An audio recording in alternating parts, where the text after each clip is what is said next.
What's going on, everyone? Talen here, and welcome to another Marvel Future Fight video. Alright, so we're going to be doing another Galactus video here, and it's going to be Spider-Gwen's turn. So, I ranked up Spider-Gwen a little while ago, and I realized I had not taken her in against Galactus to see how she could do.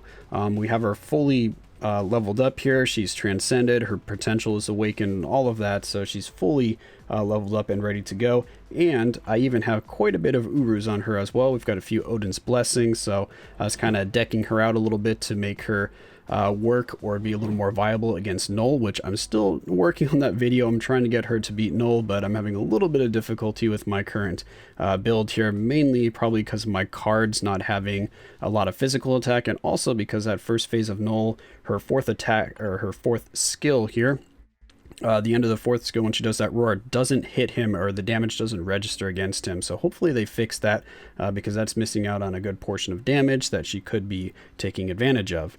Her skills here, we have 3, 4, and 5 leveled up. Type enhancement, yeah, I did just do that to rank 1 just because.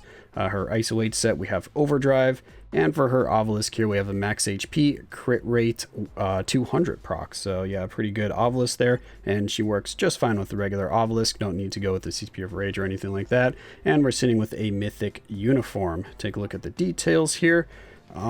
She's pretty much capped out on most of her stats. The attack speed, she's only like 1% off there. Her crit rate, she has a 15% crit rate buff on her fourth skill, I think it was.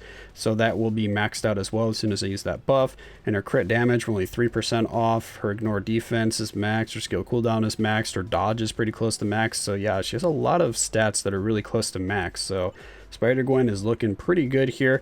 And yeah, we'll get to see how she performs against Galactus. It was a little bit of a I don't know, a mess up there. I didn't play super well against Galactus, but nonetheless, we did get a nice video out of it because we had two teammates that weren't really doing much, so it was pretty much just a solo by Spider-Gwen. So let's go ahead and hop into that clip there and see how well she did against Galactus.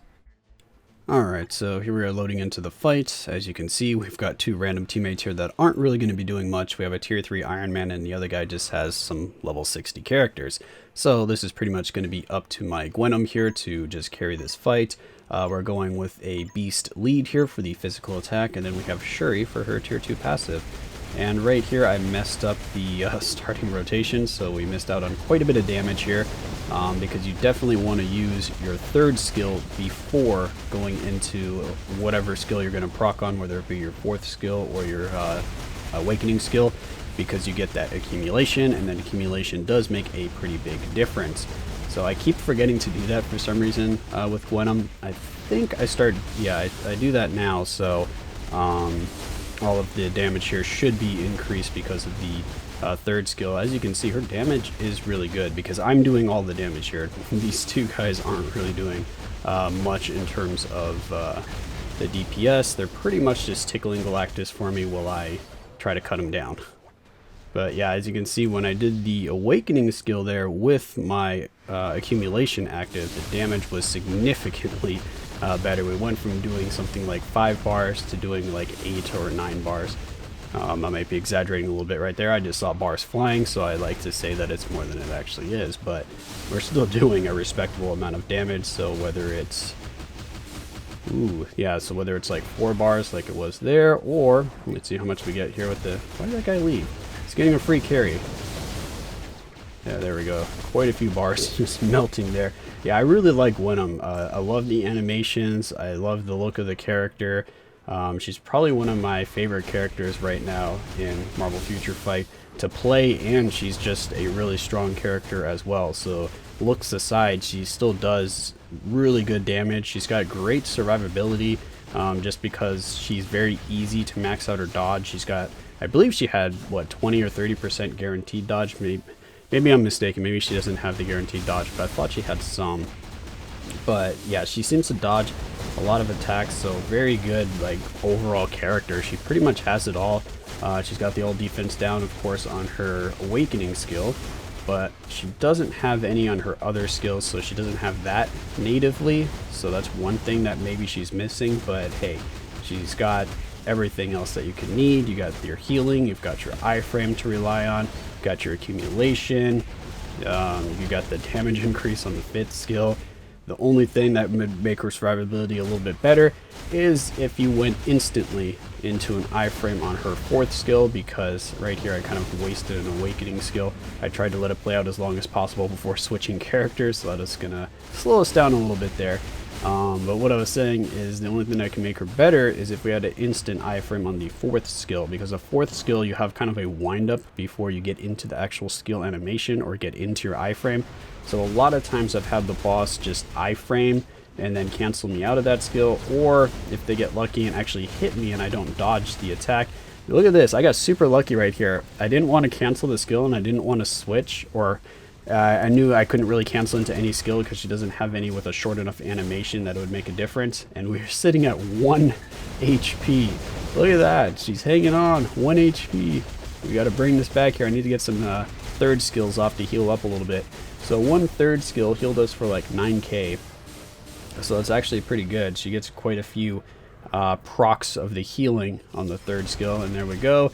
Healing up again. So now we're up to half. So she's getting like a 25% heal or 20-something% heal each time I hit that 3rd skill, which is really, really nice. So we're slowly climbing our health pool back up. The only issue is, of course, if I let the 3rd skill play out, I definitely have a very high chance of it proccing my obelisk, because I like to use the 3rd skill before I go into my damage proc. So usually my obelisk is ready to proc when I'm using the 3rd skill, and the 3rd skill has quite a few hits, and you need those actual hits to get your healing, because as you can see there, I canceled out the 3rd skill and it only did like 1 or 2 hits on Galactus, so I only got 1 or 2 procs of the healing, whereas if you let the 3rd skill play out, every hit is going to heal you up. So that's a really really cool mechanic. So I like those characters where they say, you know, gets a 5% heal, gets a 10% heal or whatever, but it's going to end up being like per hit and not just that one tick of the 5 or 10%, so then it adds up to being a lot more than that. Those are the characters I think are really cool, because it's a little more to just popping the skill to get the heal kind of thing. You actually rely on the damage. It's like it's draining life from the enemy, kind of like a vampiric effect or something like that. So a pretty cool mechanic there. And I think this is going to finish him off there. This awakening skill, not quite. All we gotta do is 1 more 4th skill. See right there, it takes a while to get into the animation. I was like, am I gonna make this in time? And yes, we did. We did not get blasted into oblivion by that final attack. That would have sucked right there at the end. I have to try to finish it off with Beast or Shuri, which they're not level 70, so I don't think they would have done enough damage to even take down that 10% of life that he would have had left. So a good thing that Gwenom got that. So yeah, as you can see, 99% of the damage. She did all the damage. It took her 5 minutes to clear it. Definitely could have been improved a little bit there. I had a few mistakes that kind of cost us a little bit of time, but overall, I mean, she's a great character. She's very capable of taking down Galactus. You do want to have her awakened and transcended to really be able to do this, because the awakening skill does provide a significant portion of damage, but even at just level 70 without the awakening skill, her 4th skill hits really hard when you combo it with 3, 5, 4. So she can definitely still do damage there. I'm not sure if it's going to be on the level to be able to take down Galactus effectively or efficiently, but yeah, it is an option. So she's still a strong character, even if you don't plan to fully awaken her or transcend her, so keep that in mind as well. But that's going to be it for this video here. Hopefully you enjoyed, and of course I will catch you in the next one.